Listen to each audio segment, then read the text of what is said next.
Just going to get cracking again and get the next session started. So the next session, it's all about embedding altitude. I'm going to let Maureen Haran, who's chairing this session, to kind of introduce that. But just to hand over to Maureen, just want to pay great tribute to Maureen's incredible leadership in this space. Maureen was a co-lead of the National Charter Development. She was the one herding the cats nationally and to get around this and actually make this happen. And that's a really difficult task when you have 52 project team members. But Maureen does it with incredible grace, incredible expertise. And so just to pay a huge tribute to the immense contribution that you've made to this before we hand over. But take it away. Thanks, Sarah.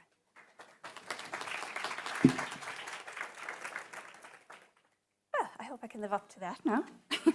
Good morning, everyone. I'm delighted to be here with you this morning. It's great to see a mix of colleagues from across the sector, leaders, practitioners, and those of different levels of implementation of Altitude. This Embedding Altitude panel session is a mix of both presentations and discussion. You'll get a recap of the Altitude Charter development and hear from institutional leaders and universal design champions about the road to Altitude adoption and how their institutions are approaching implementation. So just to introduce our panel, joining me today, I have Dr. Lindsay Malone, seated second here, Chief Executive of Kilkenny and Carlow ETB. She's a passionate advocate for lifelong learning, social justice, and widening participation. Helena Farrell, who you'll hear from after Lindsay, is sitting beside her here in the green. And Helena is Universal Design Lead of Cork ETB. Helena provides strategic leadership to embed universal design and implementation of the Altitude Charter across further education, training, and organizational practice. Joining us as well is Dr. Deirdre McHugh at the very end. Deirdre is Universal Design Manager and Access Officer at the University of Galway and is based in the Office of the Vice President for Equality, Diversity, and Inclusion. And then you also hear from Dr. Niamh Plunkett, who's seated here, Head of Teaching and Learning in ATU with responsibility of strategic leadership for advancing excellence in teaching and learning. So my purpose here today, my session now, is really to introduce reintroduce Altitude to briefly remind us of where it has come from and to set the context for the panel discussion that will follow. So I'm not going to go into its comprehensive development. You've all heard, that those Dara and I did a road show for nearly 2 years about the development of Altitude. I think many of you have heard that now at this stage. But I will say that 2 years ago, nearly to the day, we were in Croke Park, many of us here in this room, and we really set about trying to make change. So over the course of the 2 days and at that head conference at that time, we looked at the 4 pillars of the Charter. We looked at teaching, learning, and assessment. We looked at student support services and student engagement. We looked at the digital and physical environments, and we looked at, more importantly, where are the gaps? What can we do? So we also set about through a very massive collaborative consultation, which took the best part of a year and a half across further and higher education. I'm not going to go into that in great detail today, but it's just very monumental to have made it to our first Altitude Summit, which is the culmination of all of this work. So at its core, Altitude represents a shared sector-wide commitment to embedding universal design across the tertiary system. And it's important to say from the outset, this isn't just another initiative or project, it's part of a broader movement across the sector to rethink how we design our systems, our teaching, and our student experience to be inclusive from the outset. So before we hear from our panel, I want to briefly ground us in what Altitude actually is and what it is trying to achieve. So what is Altitude? At its best, it's understood as a charter and a shared framework. It's designed to support institutions in embedding inclusive practice, aligning governance, and ultimately engaging whole institution change. It spans both further education and training and higher education, which is a key strength.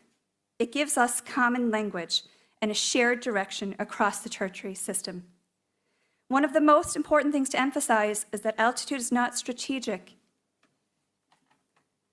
and it's not operational. So it's not about individual supports or isolated initiatives.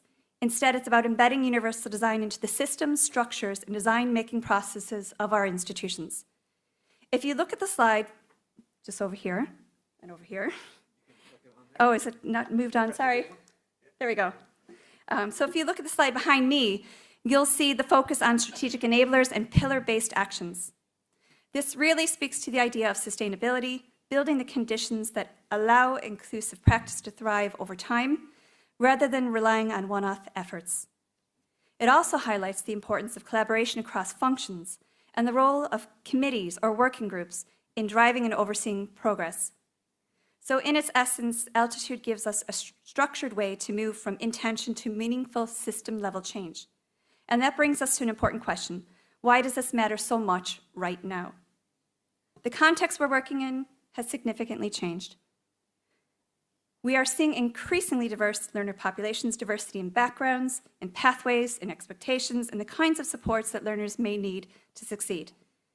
And what that means is that we can no longer design for what we may think as a typical student.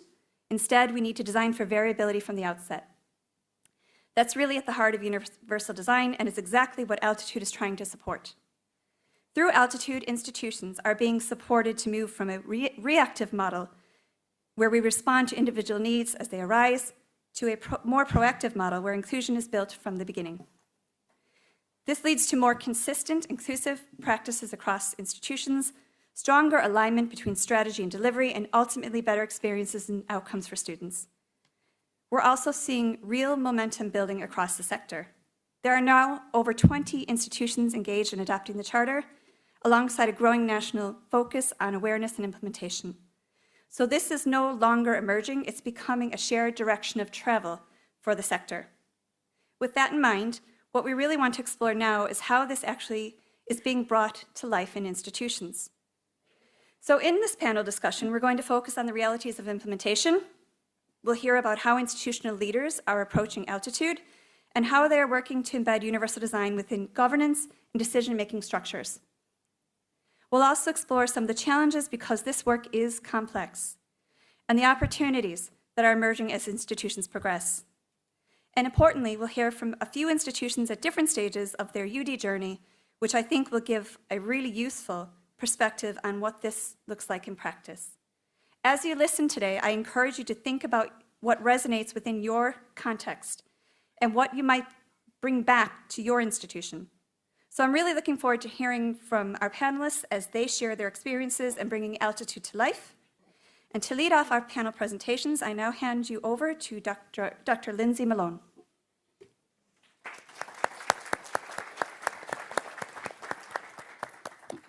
Good morning, everyone.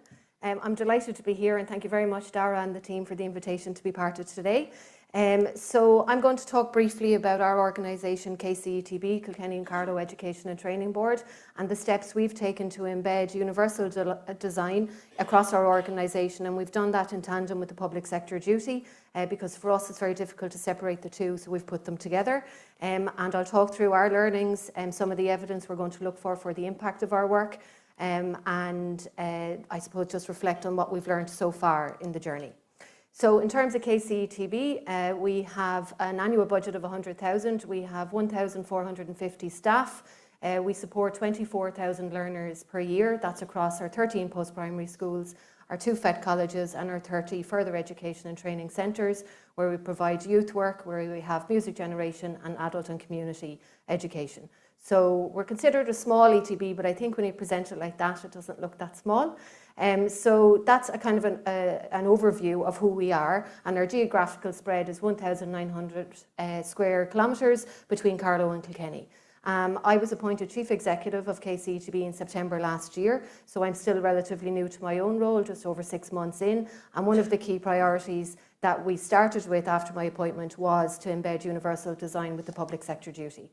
So for us, why have we put the two together? The public sector duty is an obligation mandated on all public sector bodies, where we must uphold human rights, equality and dignity in our workplace. And for us, we feel that the universal design through the Charter does the same thing for our students. So for us, we didn't see why we would separate them. In fact, we may actually make more meaningful change if we combine them as an organisation.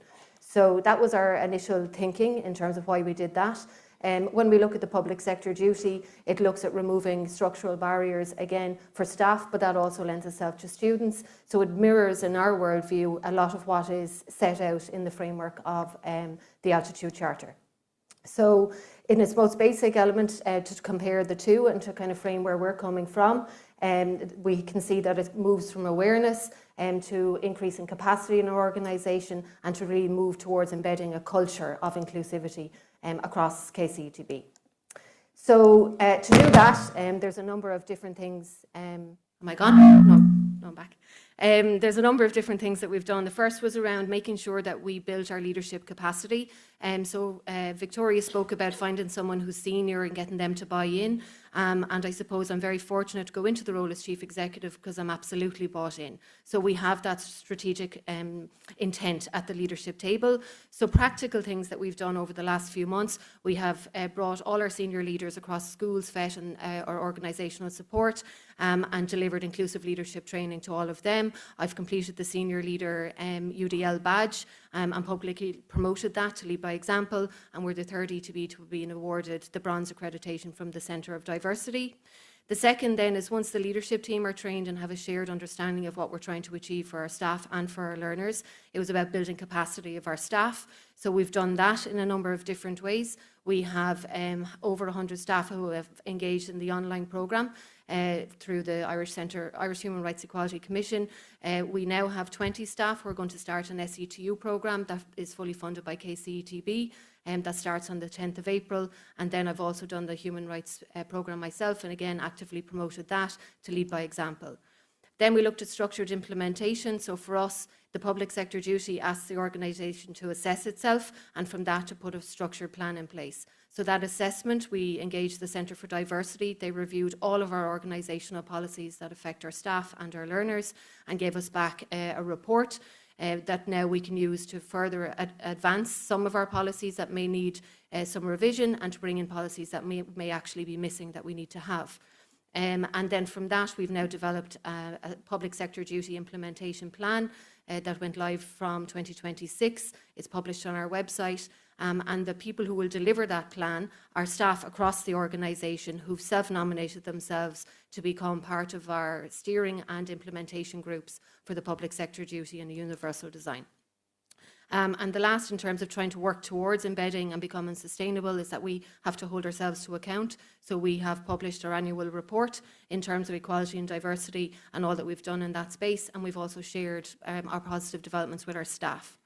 So when I think about our experience in terms of trying to embed universal design with the public sector duty, making sure that we had senior buy-in across the steering group was important. So the 3 directors and myself are the steering group for the organisation, and then the implementation group is made up of 17 staff across the 3 directorates who willingly volunteered to become part of that.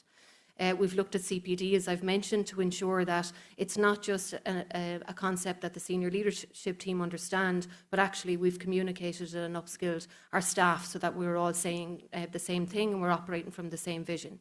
Our classroom level actions, so my colleagues Annette and Mary are here, they'll be giving their talk at 3 o'clock about what that looks like on the ground, in the classroom, in a college, everyday setting. And then system level actions. So for us, we needed to make sure we committed to this in the resources that we have. So we've appointed a designated lead for the organisation in terms of embedding this, which is our Director of FET, Martha Bulger, who will be speaking tomorrow. And that we've, I suppose, created our policies and continue to advance our policies to ensure that that commitment remains in place. In terms of evidence of impact, so what we'll look at are learner participation rates. We're also developing a new learner survey this year that we will launch right across the FET system, as opposed to kind of individual ones in individual colleges. We want to understand the experience across the organisation from our learners. And we're also looking at creating more consistency across our centres so that when we have really good practice over here, we share that information and knowledge so we can embed that practice across the organisation. And lastly, lessons learned. So you need to start with a mindset, and I think I was very fortunate coming into the organisation because I have people very willing to adopt this approach in our organisation, from the most senior level right down to the people who do the really important work on the ground in our classrooms every day. That we celebrate success when it happens, so we share positive wins, we bring people together so we can share best practice, because we know really good work is happening. Days like this are so critical, so to have our own staff as part of this, to learn from others outside the organisation, but to replicate this in the organisation as well. So my closing message is that what we've tried to do is embed universal design with the public sector duty, because we believe we have not just an obligation to do it, but a human, I suppose, we have a human basic premise that we have to do it, not just because we want to be compliant, but because we want to have a fit-for-purpose organisation that supports our staff, that supports our learners, and that supports them making transitions into whatever choices they make in terms of where they want to go next. So apologies I've spoken so fast. Dara did warn me I had too many slides. Thank you very much.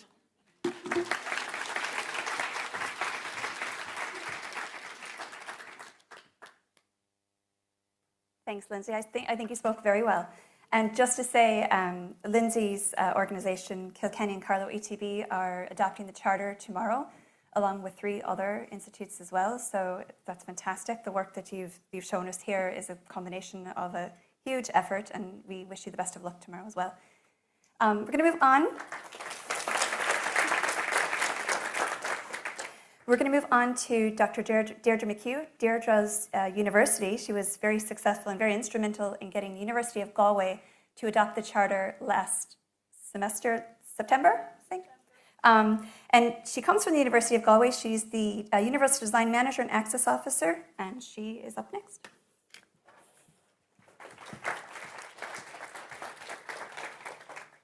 Thanks, Maureen, and hello, everyone. Wonderful to see you here today again. And I'm going to tell you a little bit about, I'll just move on, our altitude journey at University of Galway, which began with our universal design journey and embedding universal design in our strategy and policy. So our university strategy from 2020 to 2025 included a very important action around universal design, that we would adopt the principles of universal design in our learning and working environment to increase accessibility, accommodate different approaches to learning, and enable students to fulfill their potential. So this was embedded then into a policy on universal design and accessibility, and that was supported by a Universal Design and Accessibility Action Plan and high-level working group chaired by our Vice President for Equality, Diversity and Inclusion, Dr. Helen Maher. Excuse me. So this working group reports into the EDI Campus Committee, and then that reports into the governing body of the university. So it's fully embedded at what we call the macro level, the meso level. The macro level is the legislation, the policies, and so on. At a meso level in our university, it's embedded in our institutional strategies and policies. From there, it was embedded into our equality, diversity, and inclusion strategy, our academic strategy, and our campus master plan. So bringing in all of the elements of the university, the physical environment, the digital environment, our services, and of course, learning, teaching, and assessment. So universal design in education draws on the principles of universal design developed by a multidisciplinary team of product designers, graphic designers, engineers, architects, working in the University of North Carolina in the 1990s. And they developed 7 principles of good design. And Ireland, along with Norway, are unique internationally in having this commitment to universal design in our primary legislation through the Disability Act 2005, which also set up a Centre for Excellence in Universal Design, which sits as part of the National Disability Authority and is the statutory body that advises the government and the society about universal design. So in the original conception, the main 3 pillars of universal design are the physical environment, digital environment, and products and services. And in an educational context, we add learning, teaching, and assessment to this. UDL, which we've heard a lot about, and I'll talk a little bit about that movement in a moment, addresses learning, teaching, and assessment and the curriculum. but universal design in its kind of original conception brings in the whole environment and the whole community, and that crucial element of our working environment, universal design in our working environment, meeting the needs of staff and visitors to the university, as well as our students. So a whole community. And where this really developed and where I met all the wonderful colleagues that I've been working with on the Altitude project was under the Path 4 project. So Path 4 phase 1 was about embedding universal design in across the HEI sector. It was a HEA funding scheme, and that is where I met Maureen, Dara, and all the other wonderful colleagues that developed the Altitude Charter, and the 52 institutions, I think, and that really kind of developed the movement and brought a huge amount of motivation, energy, and resolve to embedding universal design across higher education. So one of our early projects in University of Galway was to engage the community and engage all the different elements of universal design. So we collaborated with the Insight SFI Research Centre for Data Analytics on a research project that they were working with a strong citizen science element to map footpaths for accessibility. And one of the things that we noticed, before and during this project is that universal design is something that many of our colleagues were very eager to engage with because they'd encountered so many colleagues, students, members of the public who had encountered barriers to their accessibility. And nearly everybody had a story of, well, we really want to get a ramp put into this area, or we really want to have power-assisted doors to the toilets here. It's really needed. So there was already interest, and kind of with projects like this, we engaged the whole community then. So we had researchers, we had citizen scientists. This photograph here is of the original kind of mapping group. We managed to map our whole campus for accessibility in the space of a few hours using open access digital tools. The information was then shared online, and it brought together the different elements of research, of the physical environment, the digital environment, the services that we provide to students, and engaged everybody from the university president down to, you can see some of the children of one of my colleagues there are future students, and that's really what's needed to properly engage the community with universal design to make it more accessible and inclusive for everybody. So we brought this to the AHEAD conference in 2023, and that is where we had the most incredible experience that Maureen referred to earlier of a whole conference consultation on developing a national charter for universal design. And that became the Altitude Charter over the course of about a year. And it was an absolute masterclass in collaboration. Collaboration is key to implementing universal design. So we had 4 higher education partners, 6 national collaborators, 17 regional collaborators. We did a learner consultation, a staff consultation, a senior stakeholder consultation with national agencies and bodies like the HEA, the Irish Universities Association, the Technological Higher Education Association, the National Tertiary Office, and so on. We spoke to everybody at every level, and that's what's needed to embed universal design on the ground. You need to have that high-level oversight. Funding is essential in spearheading these kinds of projects with a view to embedding them. And you need to bring everybody at every level together on this. So we were very proud to adopt the Altitude Charter in September. And it was one of the first speaking engagements of our new university president, Professor David J. Byrne. And he's pictured there with our vice president for EDI and members of the project team. And this has given real momentum to the work that's happening on the ground in University of Galway. So people are talking about this now. There's a buzz about this. It's not just, a policy and a series of kind of, individual actions by different groups. Everybody's kind of coming together on this. And that's really important for embedding universal design.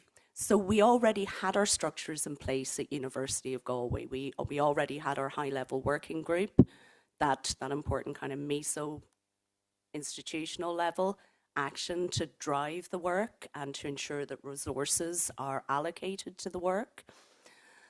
And we had our work on the ground across multiple units, functions, and academic disciplines. And it integrates with other projects as well. We're very proud to have our Autism Friendly HEI candidacy. We're hoping to be designated as an Autism Friendly university.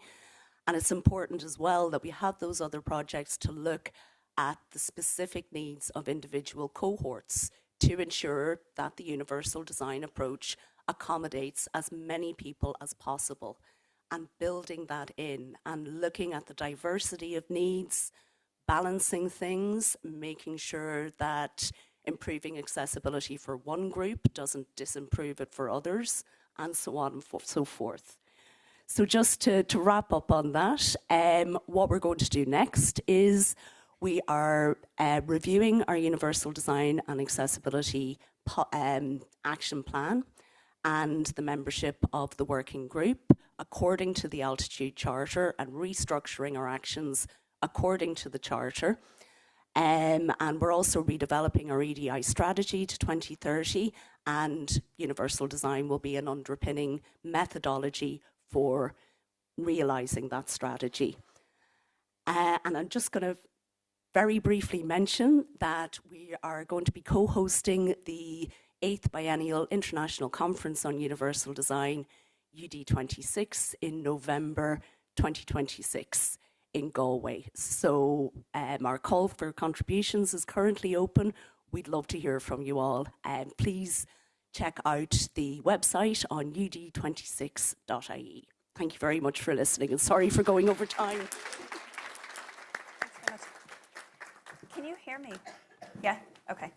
I'm very clumsy. This just saves. This is a health and safety issue. That's why I'm not getting up right now. I'll tell you right now. I take it all with me.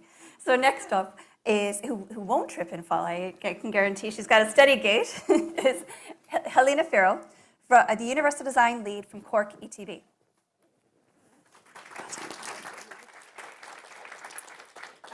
Thank you very much, Maureen, and thanks to Dara and the team for inviting me to speak here today. So I'm very proud to represent the real capital, and I suppose to discuss what we have done in Cork ETB. So I suppose this is a little bit of our journey so far. So we established a UD steering group back in December 2024, and that comprises, I suppose, of the Chief Executive, the Director of FET, and a number of other, I suppose, what I would call strategic leaders within the organisation, because like what the other panellists are saying, we did need buy-in from leadership and from the top. But we kind of structured it around, I suppose, the 4 pillars of the Altitude Charter. So like we have some leaders, I suppose, in our digital environment from TEL. We have quality assurance on board. We have active inclusion. So we're trying to make sure that each pillar of the Altitude Charter is represented on the steering group. And then we were very proud last April, I think we were one of the first in the group to adopt the Altitude Charter in Cork ETB.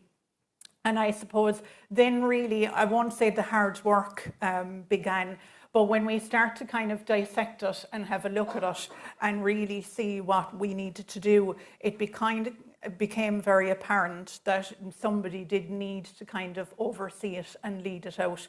And I was absolutely delighted that I suppose our leaders in Cork ETB bought into that idea, and I became the Universal Design Lead in Cork ETB in January of this year. And to say that I'm in my happy space is an absolute understatement. For anyone who knows me, they know the UDL journey that I've been on. So since January, it has been really busy.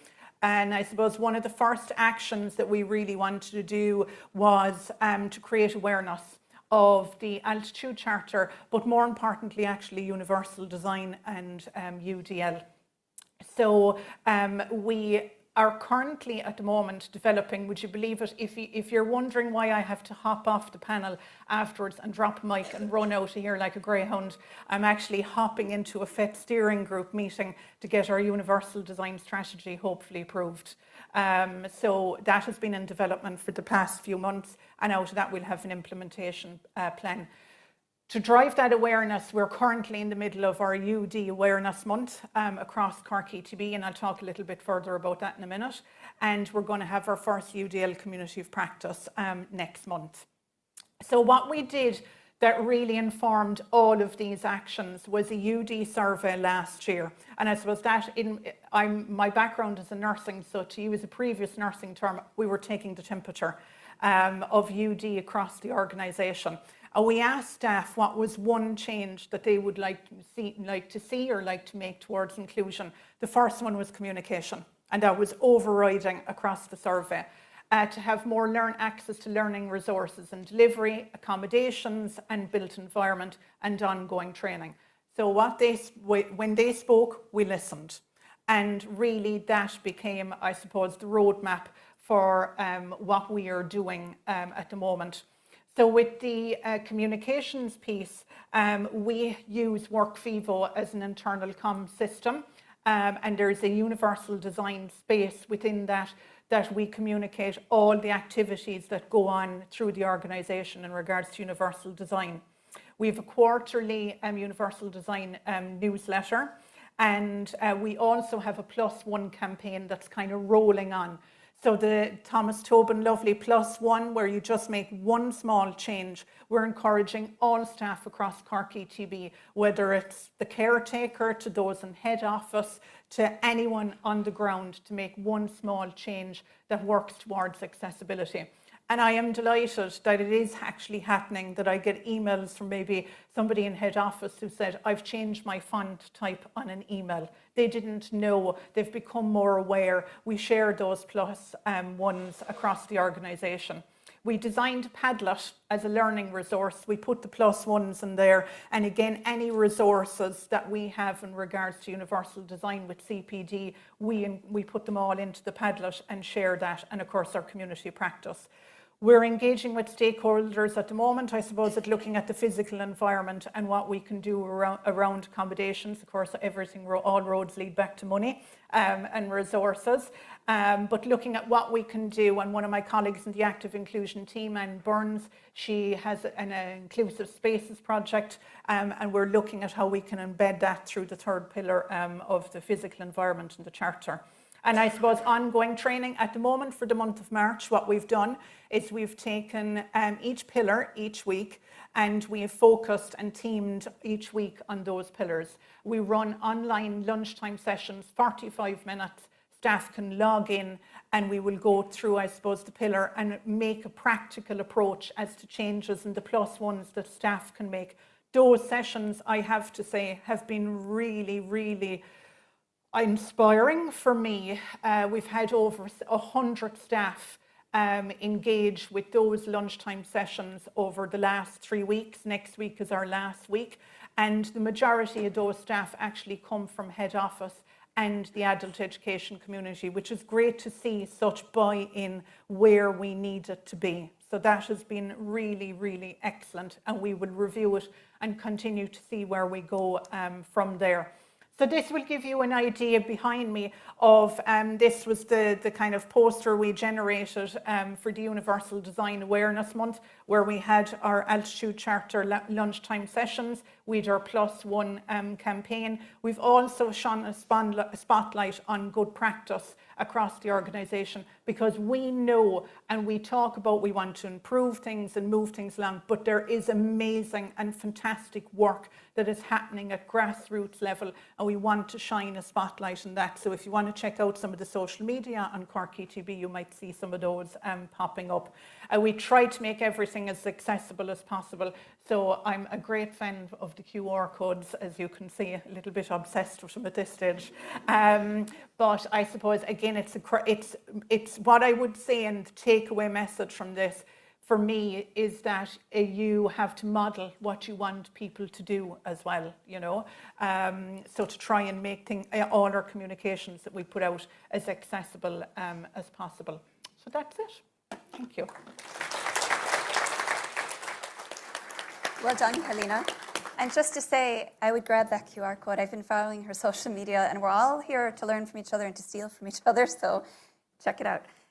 Next up is Dr. Niamh Plunkett, Head of Teaching and Learning in ATU.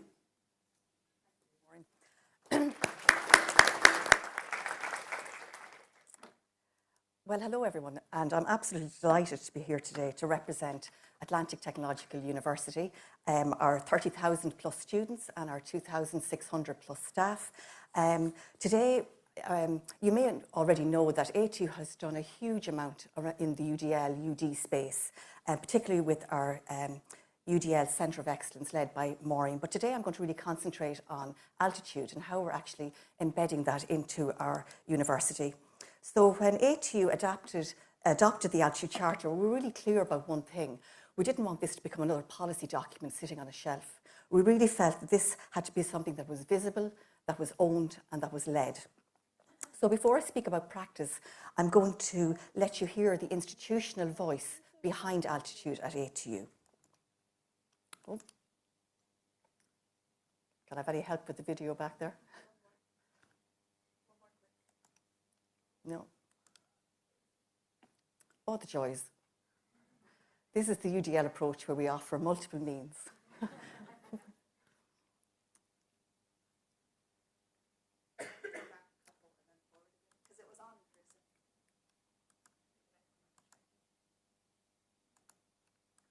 No.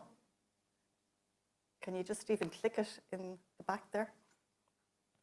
At ATU, our mission is to provide inclusive, high-quality education that supports student success, regional development, and societal impact.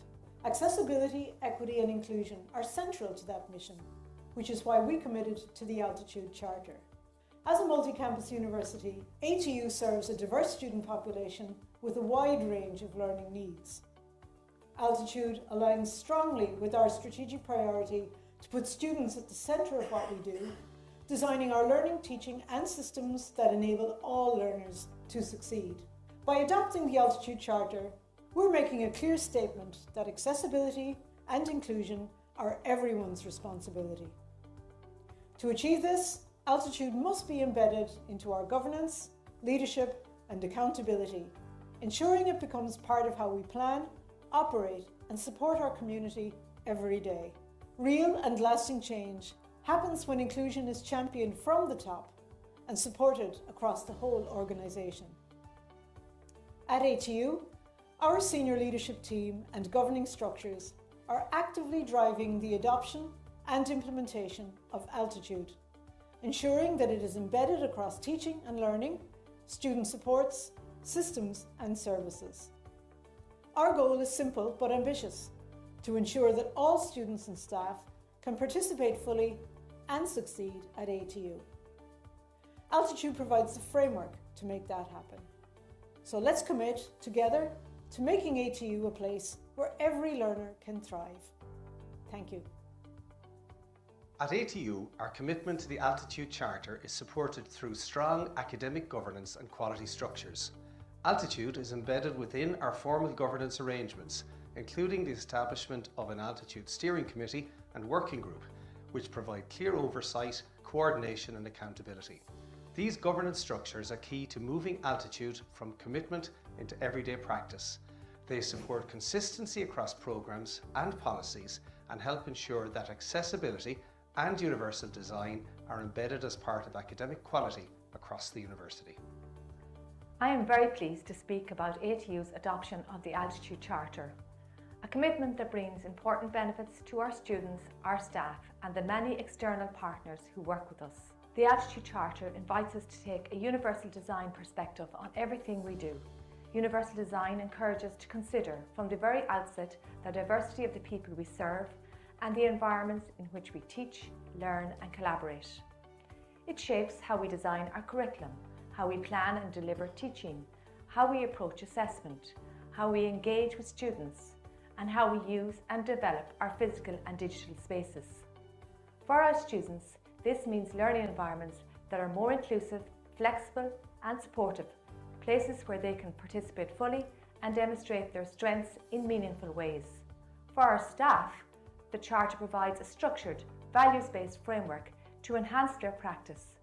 It supports the development of curricula and teaching approaches that anticipate learner diversity while also promoting consistent, thoughtful and collaborative enhancement across schools, faculties and disciplines. And for our external partners, this commitment assures that ATU continues to prepare graduates who are adaptable, confident and capable of contributing effectively in a rapidly evolving world. It also deepens the quality of collaboration, enabling the co-design of initiatives, placements, projects and research activity that reflect the realities of diverse learners and diverse communities. Adopting the Altitude Charter strengthens ATU's shared ambition to be a university that leads with innovation, inclusion and excellence in teaching, learning and partnership. It aligns all of us, students, staff and external partners around a common purpose to create an education environment that is accessible, engaging and transformative. So what you've just heard really was leadership commitment, but commitment without accountability doesn't embed. So Altitude, as Billy mentioned, was embedded within our formal academic governance structures through a steering committee, providing institutional oversight and a cross-functional working group driving implementation. This ensures that Altitude is no longer an initiative. It is part of academic quality, policy development and institutional decision-making. Governance is what moves Altitude from aspiration into everyday practice. But leadership endorsement is only the beginning. Embedding happens when students recognise themselves in the language. So hopefully, up next we have Serena, who was a marketing student on placement with us last year, who was out and about the campuses to ask students about Altitude. Fingers crossed.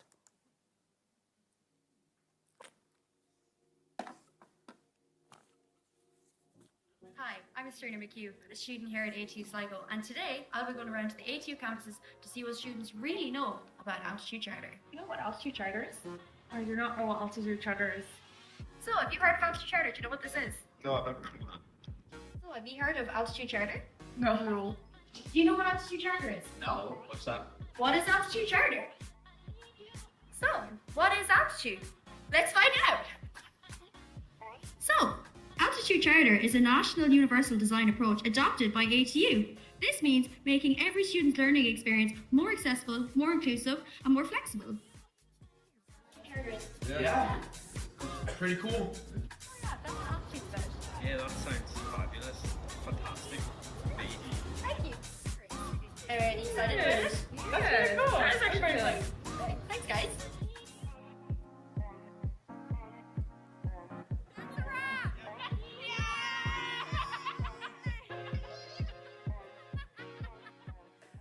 So that's really just a snapshot of a few of the students that Serena met when she was around the different campuses.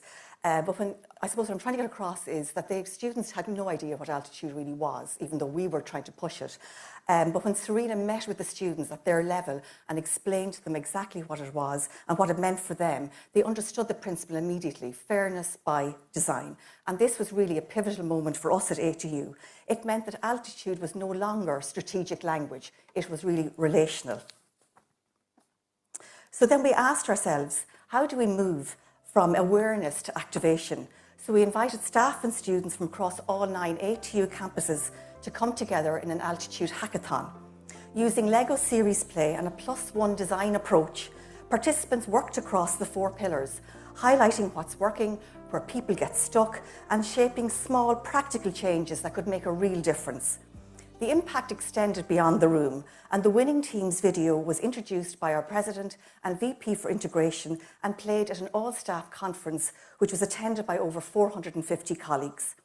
That moment elevated the hackathon from an event to a university-wide signal of what embedding altitude really means for us. But what signals most is what happens after that you need to follow up with continuity. So embedding at ATU doesn't stop there. We have 2 further mini hackathons planned for May. We are establishing an altitude community of practice to sustain cross-functional collaboration. We're undertaking research to map current universal design and UDL activity, identifying short, medium and long-term priorities to strengthen the inclusive practice for students. And again, we're recruiting another marketing student this year to help amplify and sustain visibility of the work with our students. Because for us, embedding altitude means leadership, governance, partnership and continuous action. Leadership sets the intent, governance sustains it, and action makes it feel real. Thank you. Thank you, Niamh. Okay, so just a few questions that I've prepared for our panelists based on their experiences and then their work to date. It's wonderful to see such a variety of implementation. Just to give you a flavour of what's happening across the country. These are really strong, solid examples, and thanks for sharing. I'm going to start with you, Lindsay, if that's okay. So KCETB serves diverse learner populations across the PhET sector. From your experience, what have been the key enablers in driving organisational commitment to universal design and altitude within an ETB context? Okay, so one of the main enablers as a starting point for us is that we have a legal obligation in terms of the public sector duty. So we took that same level of obligation in terms of our mandate around universal design, hence why we brought the 2 together and we placed them of equal importance. That was one enabler for us. The second and probably most important enabler we have are our people. So there's real commitment and buy-in across the staff in KCETB to advance universal design, to support our learners and to support our staff through the public sector duty.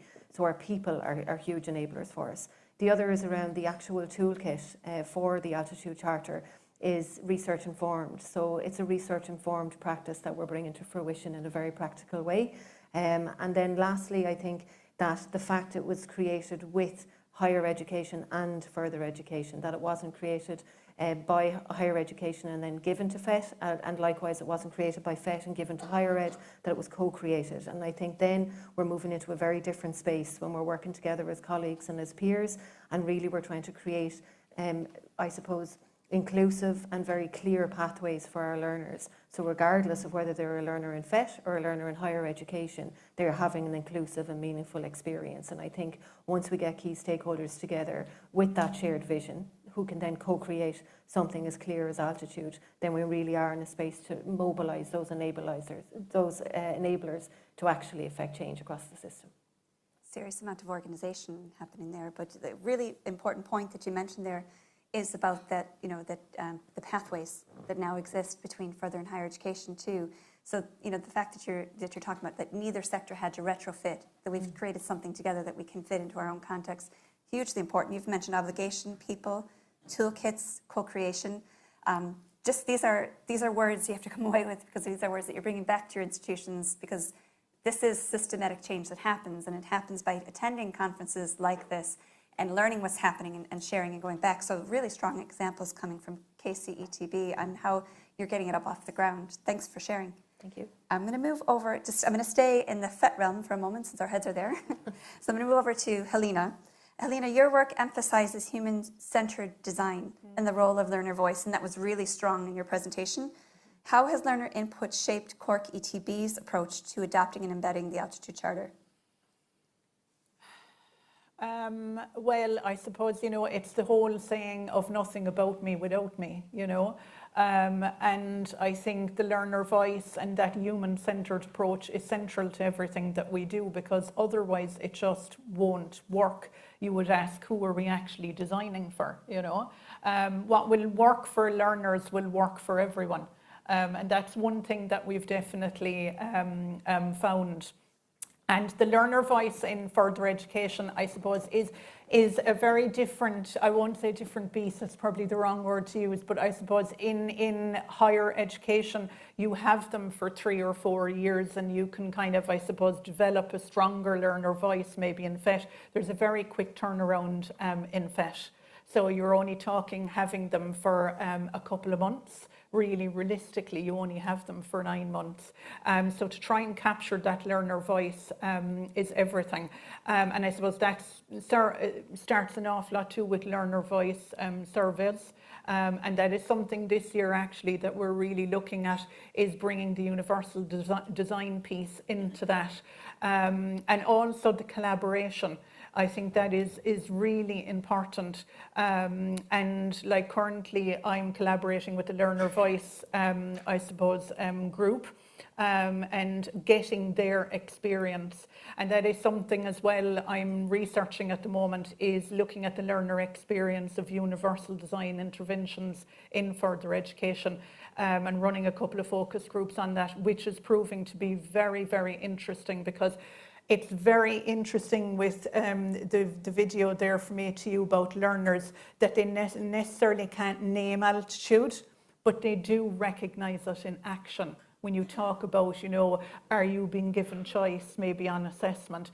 Are you getting a multiple means maybe of, you know, representation when it comes to your coursework? It is happening on the ground. They do see it, but they necessarily can't name it. Okay. So that's one key piece that I have realised, that it is very much happening on the ground, but it's just the language around it. I suppose from the learner voice point of view, we probably need to do a little bit more work on. Yeah. Well, it sounds like an awful lot of work is happening, and you need to give yourself credit for where you're at as well. But again, a different approach. You're talking about the kind of the learner-led, as opposed to maybe organisation then following that lead. It very much kind of sounds like that's the drive. Yes. Yes, and very much, I suppose, like the learners are grassroots. And I suppose I look at it through sometimes a social model, because if I mention it again, that's where my nursing hat leans into, and my previous background. So when I came into FET, I came in with the patient-centred approach, and I just put the student into it. And it was a natural, organic fit for me. So I think the learner voice is central to what we do. Couldn't agree with you more. Thanks very much for that. I'm going to switch gears slightly, just to a different context, the higher education. So Niamh, I'm going to ask you about ATU, and I'm going to pretend I don't already know. ATU has strong organisational structure supporting teaching excellence and universal design. What governance or strategic levers have been most effective in aligning faculty practice with altitude? Well, 100%. The most effective, the most important lever for us was actually embedding altitude into our formal quality academic structures that we have existing already, not having it as something that's parallel to it. And then on top of that, like we have a really good centre of excellence in UDL, but we have 2 pivotal people now involved in that centre, whose roles are really driving the Altitude Charter. And one of them is a shout out today to Yvonne Sarsfield, who's here and presenting later. But Yvonne is working very closely with staff on the ground to help them around the digital environment, to get them to see how small little changes they can make to their content, their processes, their systems, can make a huge difference. Like, we're all mentioning this, that kind of +1 approach, just something small. And then in addition to that, as part of the Path 4 funding for Altitude, we have Roisin Clark. I mentioned it in the slides. Roisin is doing some research for us, and that's giving ATU that kind of benchmark. It's finding out exactly where are we at now with UD, with UDL principals across the university. And it's from that then we can build on the small, medium and long-term goals. So I think it's that combination of the governance, from the steering committees, then you've got the support with the UDL Centre of Excellence, and then you've got the data, that it's not just we're collecting data, we're measuring what we're doing. So that kind of combination. Once again, a very different approach. It's really interesting to see the different levels of where people are at, and trying to meet where your colleagues are at within your institutions as well. And that really reflects, Niamh, on what we learned in the development of the Charter too. Obviously it's mentioned with 52 team members, every institution was at a different level of awareness, really, not so much implementation, doing different bespoke things. So when you mention, it just resonates with also some of the things that we found as well. So you have to kind of meet people where they're at and build on that. So that's excellent. Thanks, Niamh. And then Deirdre, I'm going to move over to you next. Your recent work on universal design of the built environment, combined with your background in educational development, gives you a uniquely holistic view of accessibility. We saw a flavor of that in your presentation. How do you see the relationship between physical environment barriers and learning environment barriers? And what strategies have been most effective in addressing both simultaneously within a university setting?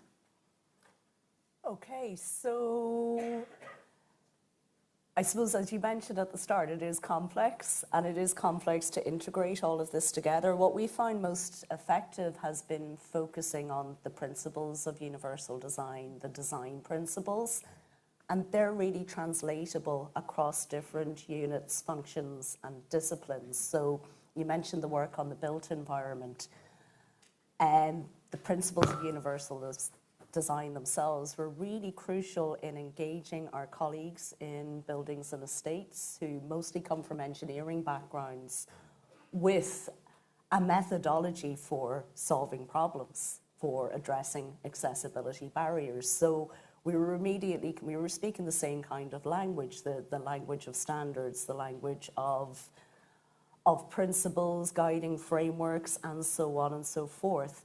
And that was hugely effective. And we've kind of taken one project at a time. So, it's about integrating the needs of different cohorts.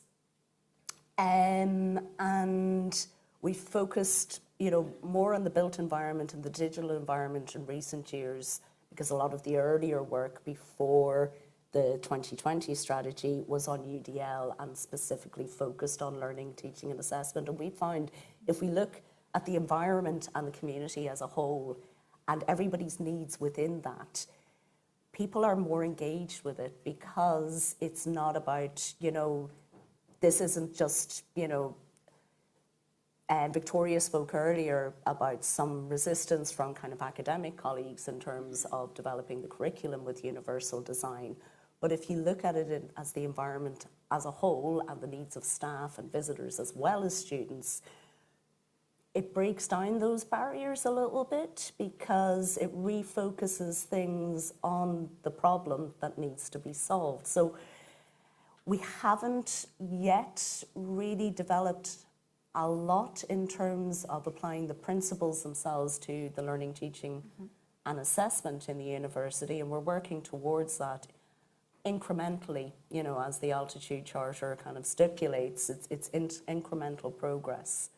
So we are in a good place to start to develop further and to build on the earlier work in UDL, but also bringing the design principles into the curriculum and into the practice of learning, teaching and assessment. So I've given a long-winded answer, and I'm not sure if I've answered your question. You've done a great job of it, and actually, it's again highlights another approach. So you're looking at it from the environment, you mentioned the built environment because of the regulations and things like that, but that environmental piece and that driving force and everything else kind of coming on board. So I'm just trying to drive it home to everybody here that there's more than one way to go about it based on where you're at. And that's another wonderful example. Thanks for sharing.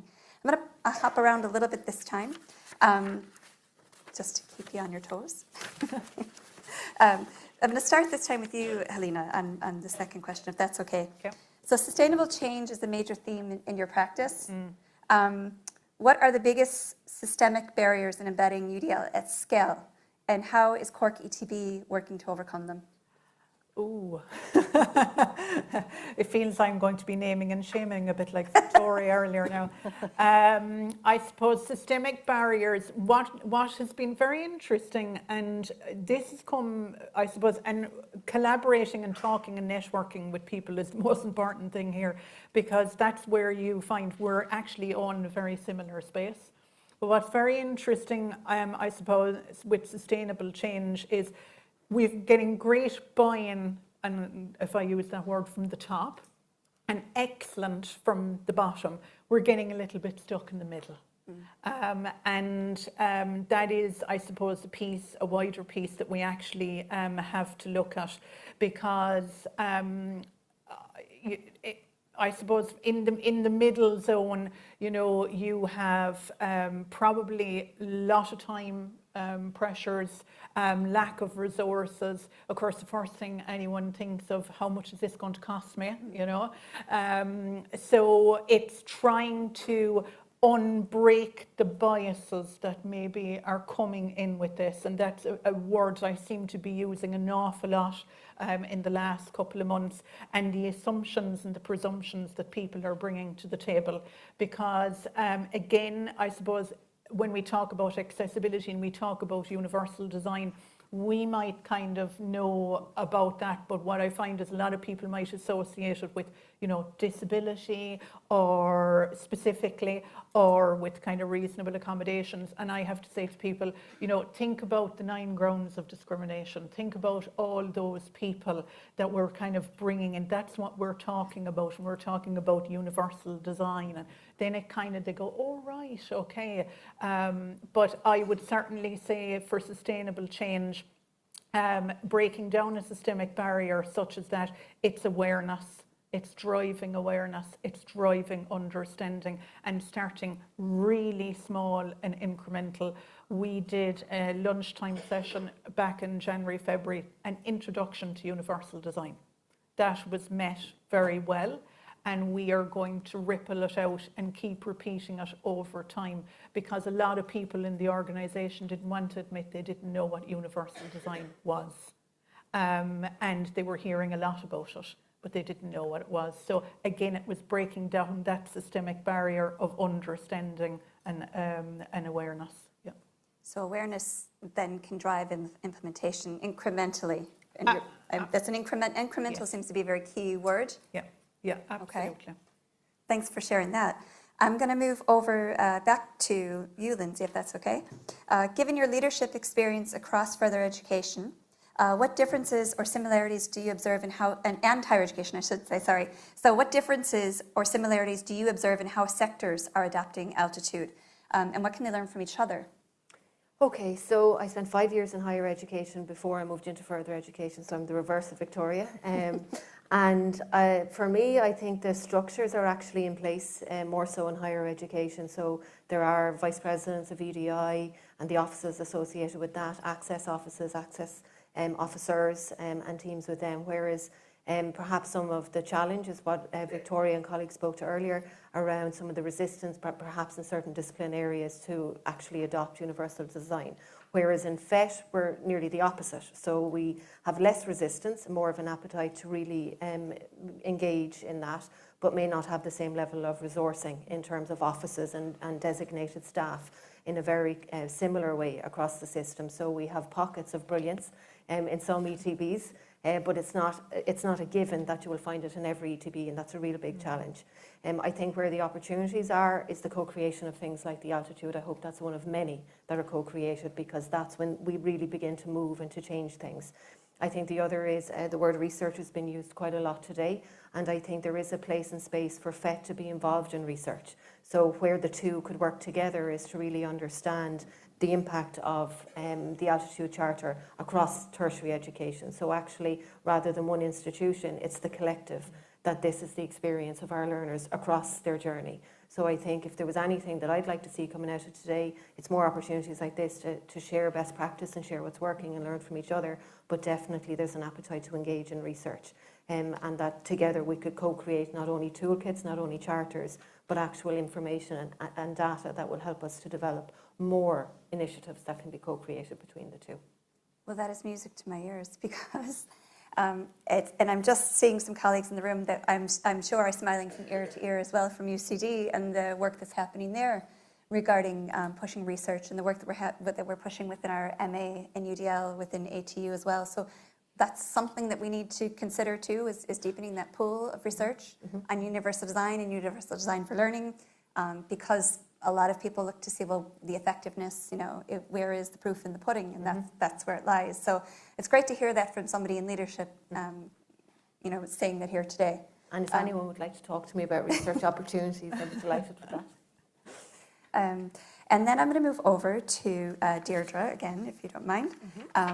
So Deirdre, collaboration and lived experience appear central to your approach, both within the University of Galway and in national projects that you've been involved in, like the Altitude Charter. Can you share an example of how insights from students or staff who experienced barriers directly influenced a UD initiative, and what this taught you about embedding universal design at an institutional level?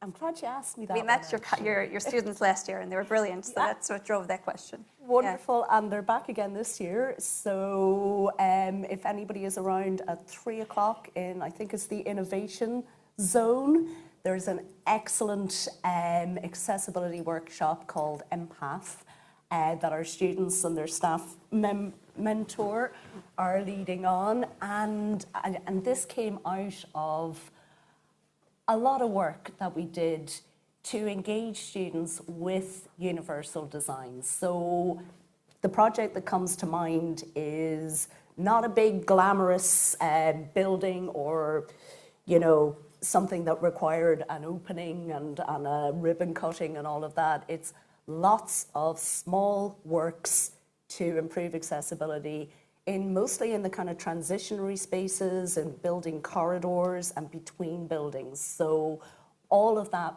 work was directly informed by the lived experience of our students.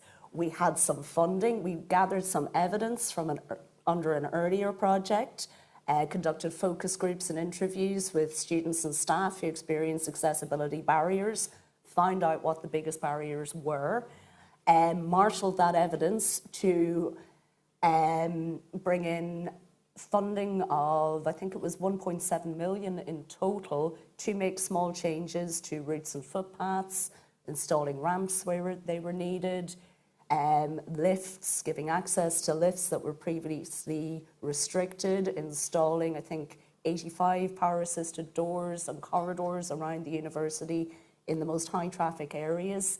And that was all informed directly by our students. We had a physical accessibility forum that was made up with actually all 3 of our students, and I'm going to name them, Miriam Collins, Izzy Tiernan and Niamh Griffin.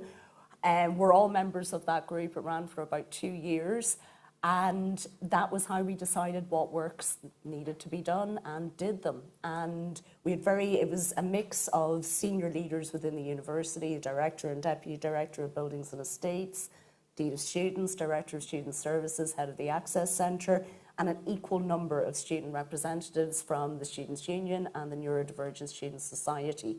And because there was that balance, because there were equal numbers, students felt able to talk. It was a safe space.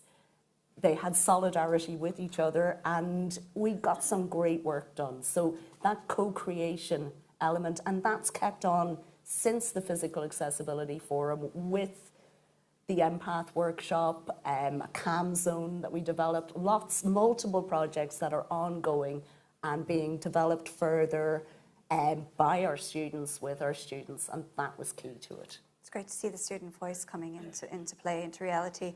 And like you said, your students are on again at 3, so if anybody can make that, it's worth a visit. I had the pleasure in September of their presentation. It was really good. I'm going to wrap up with you, Niamh, if that's okay. And I'm very conscious of the fact that your role is, you're very much supporting academics and crossovering with students as well. And just kind of leading on from what Deirdre mentioned there, you oversee multi-campus institutional initiatives. How do you ensure that Altitude adoption is not siloed, but instead integrated across programs, departments, and support units? And with something like this, it's very, very easy to become siloed very quickly. So at ATU, I suppose we went down really the governance structure route again. We wanted to make sure that Altitude was seen as a shared institutional framework, that it wasn't just going to reside within one unit or one function because of the 4 very distinct pillars. So we're really lucky that we have the senior leaders within ATU who sit on that steering committee, and then they drive kind of the governance, the accountability for it. So again, it's not one unit, it's not an access department, it's not teaching and learning, it's very much cross-functional. And the same with our working group. And we're really deliberate with the working group that it would be cross-functional. So we have people from the academics sphere, we have students, we have professional services. So it's really important because they're able to drive it then across faculties and across services. The other thing, and I mentioned it and you saw it there earlier, is kind of creating those activation spaces for staff. So having the likes of the hackathon was brilliant, and actually Jack Sad and Trudy Barnett are here today who facilitated that hackathon for us. And it's brilliant because it's bringing people, again, from faculties, from services, students, all together into a room to look at the pillars and see, like, what are the barriers, like, and what small changes can we make? You can have kind of the blue sky thinking, but really we didn't want Altitude just to adopt it and it sits there. So you have to be kind of constantly making those kind of little small changes. So the hackathon proved really, really successful, and having a winning team then and giving them the opportunity to present to a full all-staff conference was brilliant, because it's now engaging other people who weren't involved in the hackathon. And that's led, as you know, Maureen, to us going to run 2 more hackathons in May, because we have a hugely diverse university as well. So it's trying to reach all parts of the university, from Donegal right down to Galway. And I think finally, the students, I mean, the Altitude Charter, as fabulous as it is and it sounds, it's basically for our students. So it's really important that we take that kind of strategic language and we kind of make it very relational to students, that they know exactly what we're talking about. So having the likes of Serena last year, and we have Julia starting with us this year, and a placement student who's in year 3 of marketing. So they will work really close with us in the Centre of Excellence, and they will engage with the students, because students engage with students. I mean, I can talk to them and they have no interest in listening to me, but if it's a student, they engage with them. So it's kind of, again, that combination of having your shared framework, having your collaboration with staff, and most importantly, the students being involved.